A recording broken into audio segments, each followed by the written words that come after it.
We thought we were talking to the resident. We were not.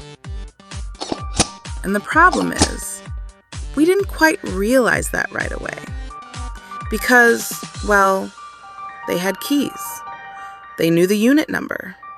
They spoke with the confidence of someone who absolutely does not live here, which in this job is usually enough, until it isn't.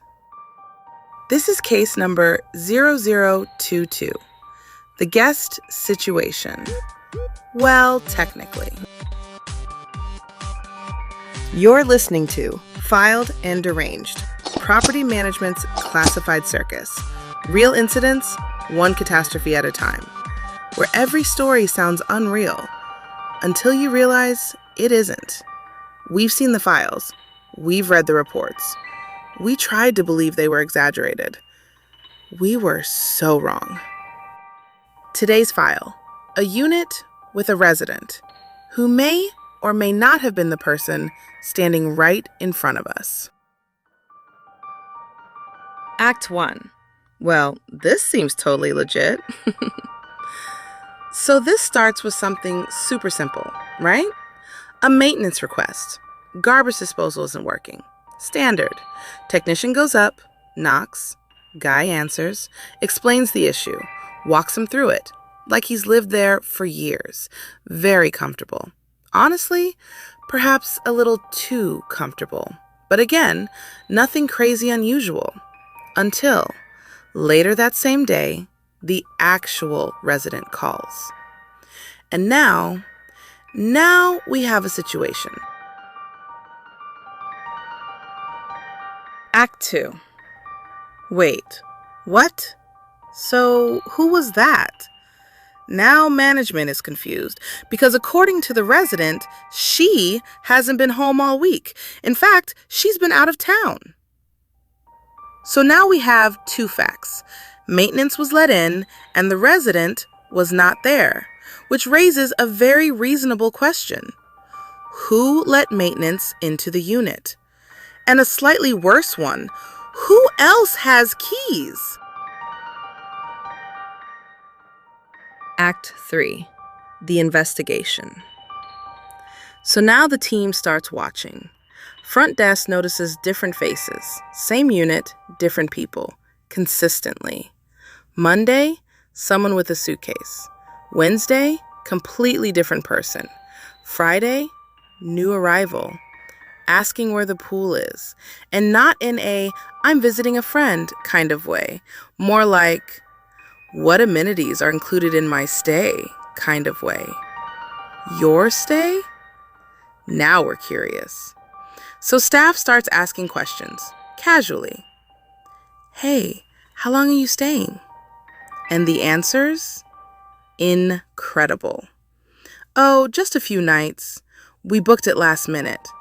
The host said checkout is at 11. The host? Not the resident.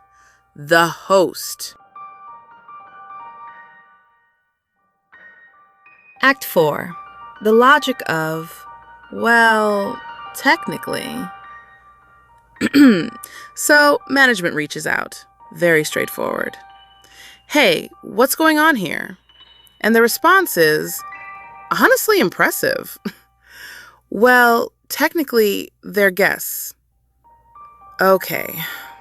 Well, technically, I'm allowed to have guests. Also true. And technically, I'm not subleasing. And just like that, we've entered the Olympics of technicalities. Because according to the resident, this isn't a violation.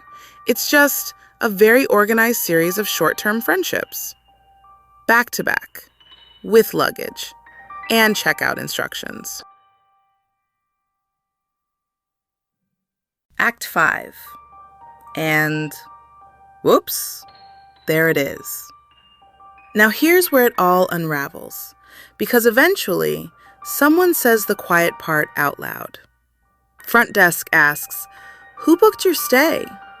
And the guest, without hesitation, pulls out their phone, shows the listing, photos of the unit, amenities, reviews. Great host, easy check-in, and then the check-in instructions. Key is in the black lockbox looped around the fire sprinkler pipe in the stairwell. Code resets every stay. And there it is. Not a guest situation, not a gray area, a full-blown listing page. Act 5. Now it's a real problem. And this is the shift. Because up until now, it's been a bit confusing, a little strange, a little inconsistent, but manageable. Now you have unknown occupants coming in and out of a controlled access building with zero visibility on who they are at any given time. And suddenly, this isn't about lease language technicalities anymore. Now you're dealing with security, liability, safety. Different conversation entirely. Closing act. It's usually never just guests. And that's the part that sticks, right? Because the whole thing was built on, well, technically they're guests.